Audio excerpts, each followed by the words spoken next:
3 in the morning, and I'm elbow deep in the guts of a '67 Mustang when my phone buzzes. The text from my wife Sarah glows like a neon sign in the dim garage light. Met Evan for drinks. Don't wait up. Nothing says I'm not screwing your coworker, like a midnight martini at the Dewdrop Inn. I've been married to Sarah for 12 years, and she's never once stayed out past 10 without calling twice to check if I've eaten dinner. Now she's suddenly a night owl, with a taste for expensive cocktails and even more expensive company. Evan Mitchell, that slick-haired snake who works at her marketing firm and drives a BMW he can't afford. The same Evan who's been showing up at our barbecues with increasingly tight shirts and increasingly wandering eyes. The same Evan whose wife Trish keeps asking Sarah why her husband comes home smelling like perfume that isn't hers. I wipe my greasy hands on my coveralls and check our joint bank account on my phone. $500 withdrawn at 11:47 p.m. The memo reads, "Client dinner." Client dinner my ass. I've built Thompson Auto Repair from nothing, working 16-hour days in this converted garage behind our house. Sarah climbs the corporate ladder at Pinnacle Marketing, schmoozing clients and organizing charity galas for the country club crowd she desperately wants to join. We live in Millbrook, Ohio, one of those faded Midwest towns where the factory closed 10 years ago and half the storefronts on Main Street are empty.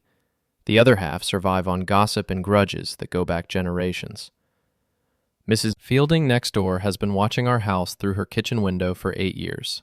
She knows when I take out the trash, when Sarah gets her nails done, and probably when we last had sex. In a town like this, secrets have a half-life of about 20 minutes before they're public knowledge. I grab my jacket and keys.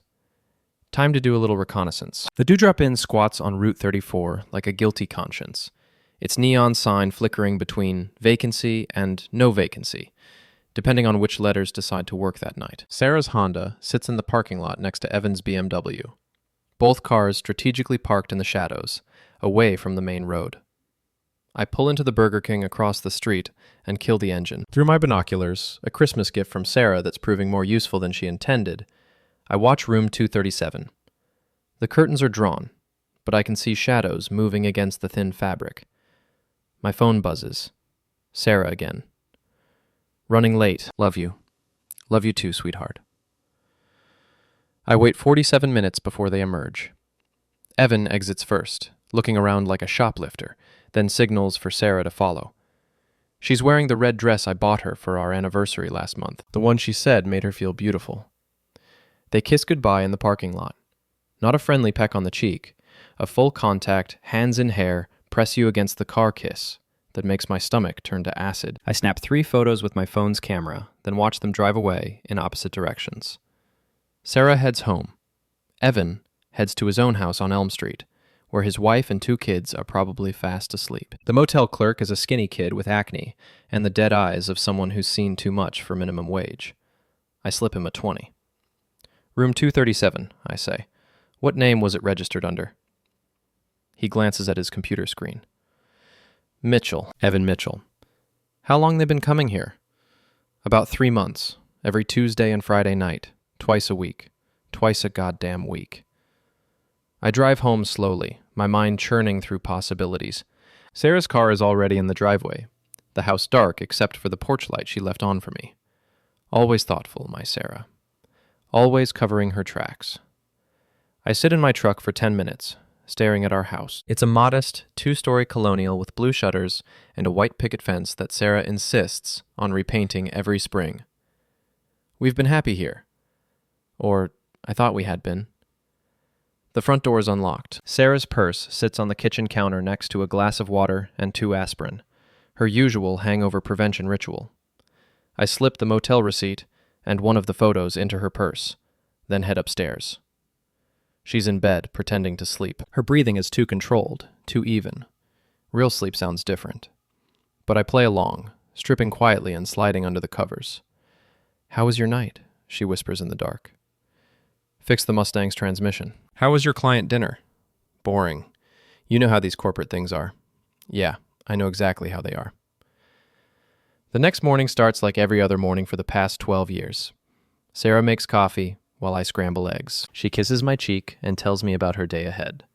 A presentation for a new client, lunch with her boss, a meeting with the charity committee. All perfectly normal, perfectly innocent. Except now I'm listening for the lies. They're everywhere, woven into casual conversation like landmines waiting to explode. I might be late again tonight, she says, buttering her toast. Evan thinks we should take the Henderson account team out for drinks. Team building, you know? Team building, sure. She pauses, studying my face. You okay? You seem tense. Just tired. That Mustang fought me all night. She nods and finishes her breakfast. I watch her gather her things. Laptop bag, coffee mug, the purse containing evidence of her betrayal. She hasn't looked inside it yet. Love you, she says, kissing me goodbye. Love you too. The words taste like sawdust. 20 minutes after she leaves, I call our bank and freeze all the joint accounts. Credit cards, checking, savings, everything. Then I call our insurance company and remove her as an authorized driver on my truck.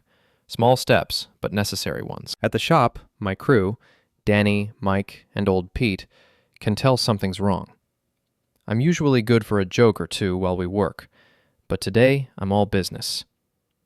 Danny keeps shooting me worried looks while he changes oil on a Chevy pickup. Boss, you feeling all right? He asks during our lunch break. Fine. Why? You look like someone pissed in your cornflakes. Just thinking about some changes I need to make. My phone rings at 2:47 p.m. Unknown number. Mr. Thompson? This is Margaret Kramer from Kramer & Associates. I represent your wife, Sarah Thompson. Here we go. She's contacted me regarding some financial irregularities with your joint accounts. It seems she's been locked out of all your shared assets. That's correct. Mr. Thompson, you can't simply freeze your wife out of marital assets without cause. I have cause. Such as misappropriation of funds, $500 withdrawn for fictitious business expenses. I have documentation. A pause. Mr. Thompson, I think we should schedule a meeting to discuss this situation before it escalates. I'm not escalating anything, Miss Kramer. I'm protecting my assets from theft. Your wife isn't a thief, Mr. Thompson. Prove it. I hang up and go back to work. My hands are steady as I rebuild a carburetor, but my mind is racing. Sarah found the receipt. She's lawyering up instead of coming clean. That tells me everything I need to know about where this marriage is heading. At 5:30, Sarah calls. What the hell did you do? Her voice is tight with panic. Protected what's mine. Tom, this is insane. You can't just cut me off from our money. Our money? When was the last time you contributed to the mortgage payment? Or the utilities? Or groceries? I contribute plenty. My salary goes into your personal account, the one I don't have access to, the one you use for client dinners and team-building exercises. Silence. Tom, I think you're having some kind of breakdown. This isn't like you. You're right. The old me would have confronted you directly. The old me would have given you a chance to explain. But the old me was a sucker. I don't know what you think you know, but room 237, do drop in every Tuesday and Friday for 3 months. The silence stretches so long, I think she's hung up. I can explain, she finally whispers. I'm sure you can. But I'm not interested in explanations anymore. I'm interested in solutions. What do you want? I want my wife back. But she's apparently too busy playing house with Evan Mitchell to come home. It's not what you think. It's exactly what I think. And now it's going to cost you. I hang up and pour myself 3 fingers of bourbon. Outside, Mrs. Fielding is watering her garden and pretending not to watch my house. By tomorrow morning, half the town will know Sarah and I are having problems. By tomorrow night, they'll know why. In a place like Millbrook, reputation is currency, and Sarah's about to find out how expensive betrayal can be.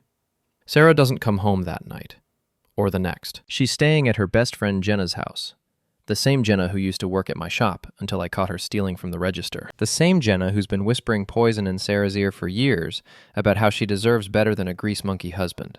Fine by me. It makes what I'm planning much easier. The Millbrook Community Center hosts Sarah's charity gala on Saturday night. Hearts for Homeless Pets, a cause she's passionate about, or at least passionate about being seen supporting. The tickets cost $50 each, and every social climber in town will be there, dressed in their finest discount formal wear and pretending to care about stray cats. I wasn't planning to attend. Sarah made that clear when she organized the event. It's really more of a corporate thing, honey. You'd be bored. Translation, you don't fit in with the people I want to impress. But plans change. I rent a tuxedo from Morelli's formal wear and arrive fashionably late. The community center is decorated with balloons and streamers, and a local DJ plays soft jazz while the town's elite sip wine and network. Sarah stands near the silent auction table, radiant in a black cocktail dress, holding court with a small group that includes Evan, Jenna, and several co-workers from Pinnacle Marketing. She sees me the moment I walk in. The color drains from her face. I grab a glass of wine from the bar and work the room, making small talk with people I've known for years. Jim Henderson, who owns the hardware store. Betty Martinez, who runs the diner on Main Street. Normal people with normal problems who treat me like the same guy I've always been. Tom, Betty grabs my arm. I didn't expect to see you here. Sarah said you were working tonight. Change of plans. Couldn't miss supporting such a worthy cause. It's wonderful what Sarah's doing for the animals, though I have to say, some people are wondering where all the money's actually going. Interesting. What do you mean? Betty leans closer, lowering her voice.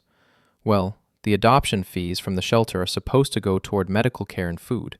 But Martha Williams, you know Martha, she volunteers there. She says they haven't seen a dime from any of these fundraisers. Makes you wonder. It makes me more than wonder. It makes me curious enough to do some investigating. I excuse myself and wander toward the auction table, where Sarah is explaining the bidding process to potential donors. She keeps glancing in my direction, her smile growing more strained each time our eyes meet. Ladies and gentlemen, the DJ announces, if I could have your attention, please. Sarah Thompson, our event organizer, would like to say a few words. Sarah takes the microphone with shaking hands. She's good at public speaking, confident, articulate, charming. She thanks everyone for coming, talks about the importance of animal welfare, and shares a touching story about a rescue dog that found its forever home. What she doesn't mention is where the money goes after it's collected. When she finishes, to polite applause, I step forward. If I could add something, I say, reaching for the microphone.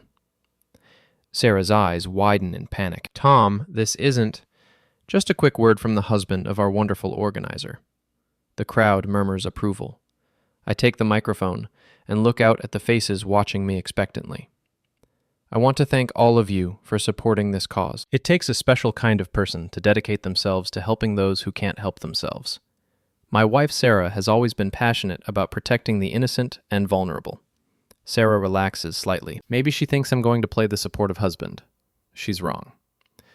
Of course, passion isn't always enough. Sometimes the people we trust most are the ones who disappoint us. Sometimes the money donated for a good cause ends up funding other activities. Team building activities, client dinners, motel rooms. The room goes dead silent. Sarah reaches for the microphone, but I step back. But I'm sure everyone here tonight can rest assured that their donations will go exactly where they're supposed to go. After all, we're all honest people here, aren't we? I hand the microphone back to Sarah and walk away, leaving her standing there with her mouth open and 200 people staring at her in confusion. The parking lot confrontation happens 10 minutes later. Sarah, Evan, and Jenna corner me beside my truck. What the hell was that? Sarah hisses. That was me being supportive. Isn't that what you wanted? You humiliated me in front of everyone. I told the truth. If that's humiliating, maybe you should examine your choices. Evan steps forward, puffing out his chest like a rooster. You need to back off, Thompson. This is between you and Sarah. Really? Because last I checked, you were pretty involved in my marriage, too. I don't know what you think you saw. I pull out my phone and show him the photo of their parking lot kiss. I saw this. And this. And about 6 other pictures that would make your wife very interested in your team-building techniques. Evan's face goes pale. You son of a bitch. Careful, Evan. We're in public. People might get the wrong idea about your character. He swings at me. It's a clumsy, telegraphed punch that I see coming from a mile away. I step aside and let his momentum carry him into the side of my truck. He bounces off the metal with a satisfying thud. Assault, I say calmly. In front of witnesses. That's going to look great in the divorce proceedings. Jenna has her phone out, recording everything. I got it all, Sarah. This proves he's unstable. Good thinking, Jenna. Make sure you get my good side. I climb into my truck and roll down the window. Sarah, When you're ready to have an adult conversation about our marriage, you know where to find me. Until then, enjoy staying at Jenna's. I'm sure she's got lots of advice about how to handle difficult men. I drive away, leaving them standing in the parking lot like a tableau of guilt and confusion. At home, I pour another bourbon and sit in my kitchen, thinking about what comes next. The charity gala was just the opening move. In chess, you don't win by capturing pawns. You win by controlling the board. And I'm just getting started. Sunday morning brings 3 phone calls. The first is from Sarah's lawyer, threatening legal action if I don't restore her access to our accounts. The second is from Evan's wife, Trish, asking if I know why her husband came home with a black eye and a story about walking into a door. The third is from my buddy Ray, who owns Murphy's Tavern on Main Street. Tommy, you need to get down here. There's something you need to see. Murphy's Tavern is the kind of place where the beer is cold, the pretzels are stale, and the gossip flows like water. Ray's been running it for 15 years, and he knows everyone's business before they do. If Ray says there's something I need to see, I listen.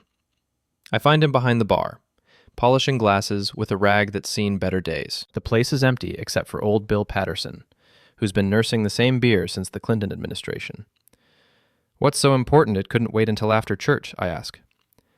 Ray reaches under the bar and pulls out a manila envelope. Jenna was in here last night, drunk off her ass and running her mouth about you and Sarah. She dropped this when she stumbled out. Inside the envelope are bank statements. Not mine, Jenna's. And they show regular deposits of $500 every month for the past year, all from something called HHP fundraising. Hearts for Homeless Pets. Ray, you beautiful bastard. Where did she say she was going when she left? Home to plan your destruction. Her words, not mine. I study the statements more carefully.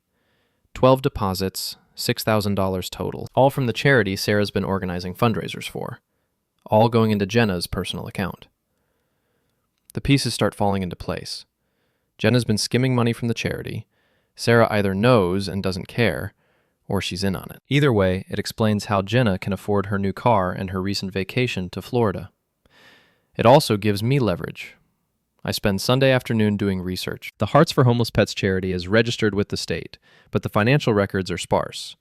Sarah is listed as the primary organizer, with Jenna as her assistant. The shelter that's supposed to benefit from their fundraising confirms what Betty Martinez told me at the gala.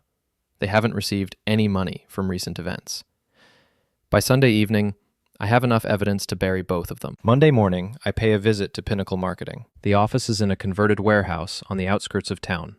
All exposed brick and trendy lighting that screams, "We're creative professionals, not small-town hicks." Sarah's boss, Richard Porter, is a thin man with expensive glasses and the kind of handshake that suggests he's never done manual labor in his life. "Mr. Thompson, what brings you here? Sarah's not in today. She called in sick. I'm here about the Hearts for Homeless Pets charity. I believe some of your employees have been involved in organizing fundraising events." His smile falters slightly. "Yes, Sarah's done wonderful work for that cause. Very dedicated."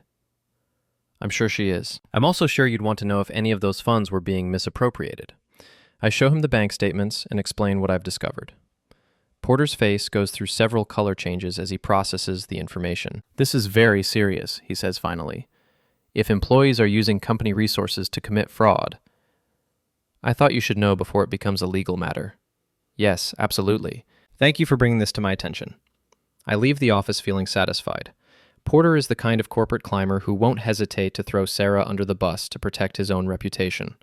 By noon, she'll be unemployed. My phone rings as I'm driving back to the shop. Sarah's number. "You bastard," she says without preamble. "You got me fired." "I didn't get you fired. Your own actions got you fired." "Richard says you accused me of stealing from charity. I presented evidence of financial irregularities. He drew his own conclusions." "Those weren't my bank statements." "No, they were Jenna's." "Your partner in crime." Silence. "Tom, I never took any money from the charity. That was all Jenna's idea." "But you knew about it." I suspected something was wrong, but I didn't have proof." "So instead of investigating or reporting it, you decided to look the other way." "Very noble." "It's not that simple." "It never is it? Nothing's ever simple when you're caught." "What do you want? Money?" I'll pay back whatever Jenna took. I don't want your money, Sarah. I want my life back. The life you destroyed when you decided Evan Mitchell was more important than our marriage. I made a mistake. I know that now. But we can fix this. Some things can't be fixed. They can only be replaced. I hang up and head back to work. Danny and the crew are waiting with questions they're too polite to ask directly. They've heard rumors. In a town this size, everyone has. But they're loyal enough to wait for me to explain. Boys, I say, I'm going through a divorce. It's going to get ugly before it gets better. If anyone asks you questions about me or the business, you tell them to talk to me directly. Understood? They nod, and we get back to work. There's a comfort in the familiar routine of fixing things that are broken. Some problems have clear solutions. Replace the worn part, adjust the timing, clean the connections. If only marriages were as straightforward as carburetors. That evening, I get a visit from the police. Officer Janet Mills is a local girl who's known me since high school. She looks uncomfortable as she explains that Evan Mitchell has filed a complaint about our confrontation at the charity gala. Tom, he says you threatened him and then assaulted him in the parking lot. Janet, there were 50 witnesses. Did any of them mention that he swung first? Several people mentioned that, yes. But he's claiming you provoked him. By showing him a photograph? Since when is photography a crime? She sighs. Look, Tom, I know you're going through a rough time, but you need to be careful. Evan's got connections in this town, and he's making noise about pressing charges. Let him press charges.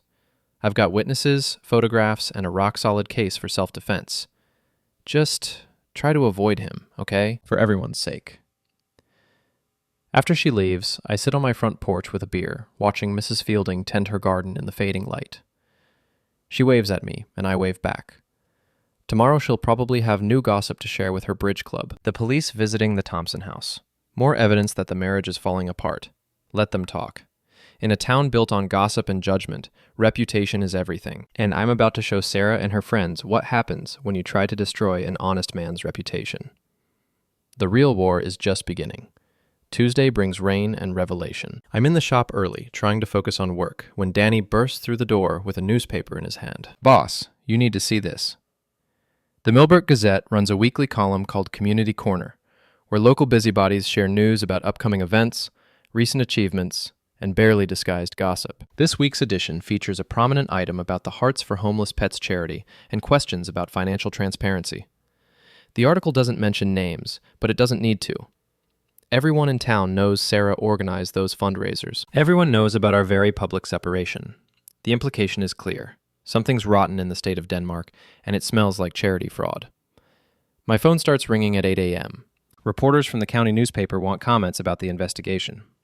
The State Charity Oversight Board wants to schedule an interview. Sarah's lawyer wants to discuss a settlement.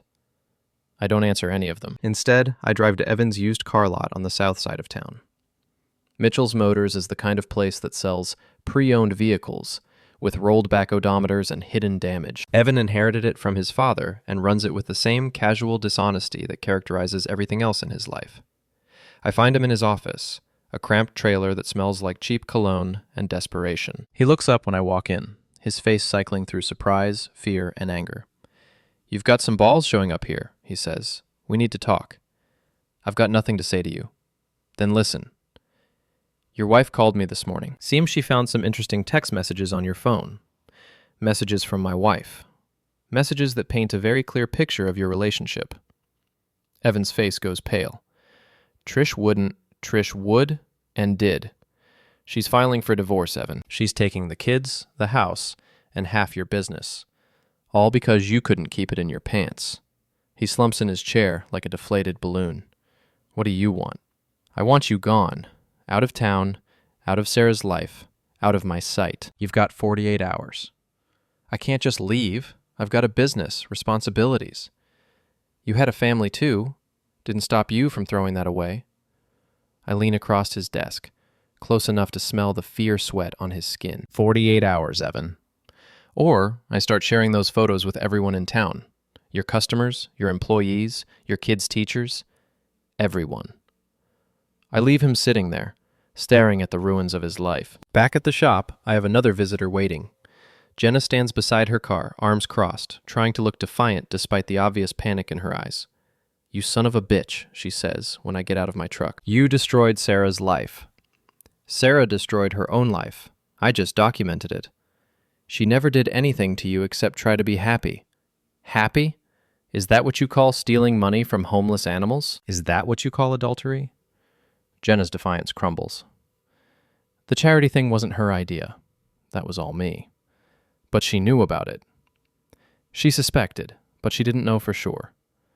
And instead of stopping you, she looked the other way. Very loyal friend. You don't understand the pressure she's under. Living with you, pretending to be happy in this dead-end town, watching her dreams die a little more each day. What dreams? The dream of being a corporate wife? The dream of joining the country club? The dream of screwing her coworker in cheap motel rooms? Jenna steps closer, her voice dropping to a hiss. You never deserved her. You're nothing but a grease monkey with delusions of grandeur. Sarah needs someone who can give her the life she wants. Someone like Evan, the married father of two who just got kicked out of his own house. The color drains from her face. What? Oh, you didn't know? Evan's wife found out about the affair.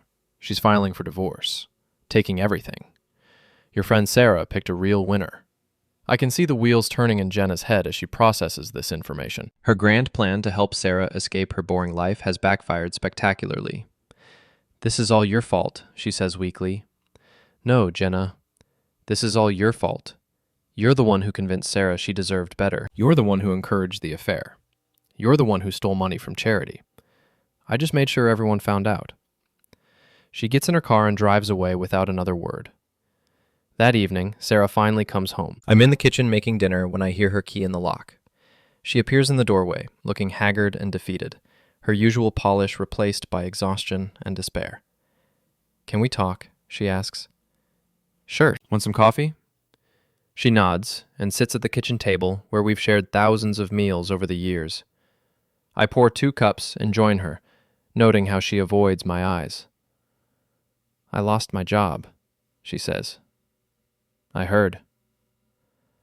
Evan's leaving town. His wife is divorcing him. I heard that too. The charity board is pressing charges against Jenna. Good.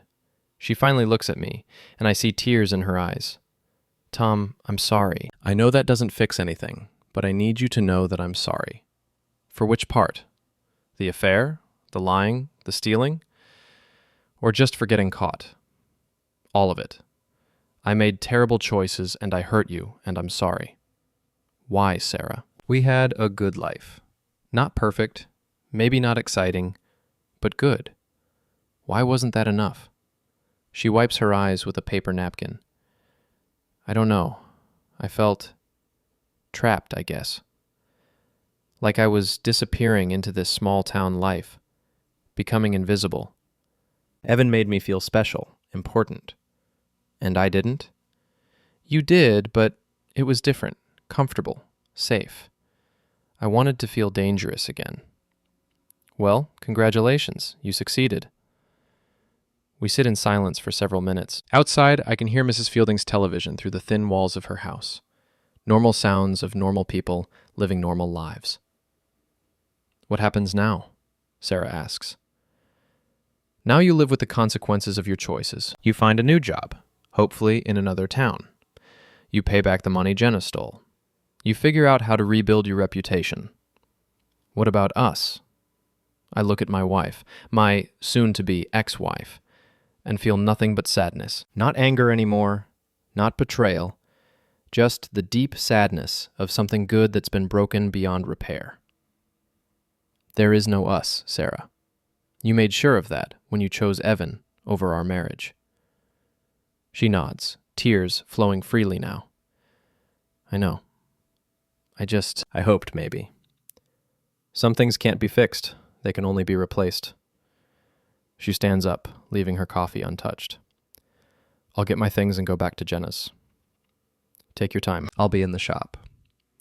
I watch her walk upstairs, her footsteps echoing through the house we once shared. 20 minutes later, she comes back down with 2 suitcases and a box of personal items. Tom? I look up from my newspaper. For what it's worth, I did love you. I still do. I know. But love isn't enough when it's not backed up by respect and loyalty. She nods and walks out the door. I hear her car start and drive away, taking 12 years of marriage with it. I finish my coffee and go back to reading the paper. Tomorrow there will be more gossip, more phone calls, more legal complications to sort through. But tonight, for the first time in months, my house is quiet, and my conscience is clear. I won this war, but victory tastes like ashes. In the end, revenge is just another word for justice served cold. And justice, I've learned, is a dish that satisfies the mind but leaves the heart hungry. But sometimes, satisfaction of the mind is enough. Enough.